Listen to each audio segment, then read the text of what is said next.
هل أتى على الإنسان حين من الدهر لم يكن شيئا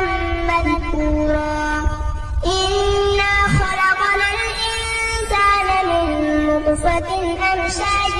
نبتليه فجعلناه سميعا بصيرا إنا هديناه السبيل إما شاكرا وإما كفورا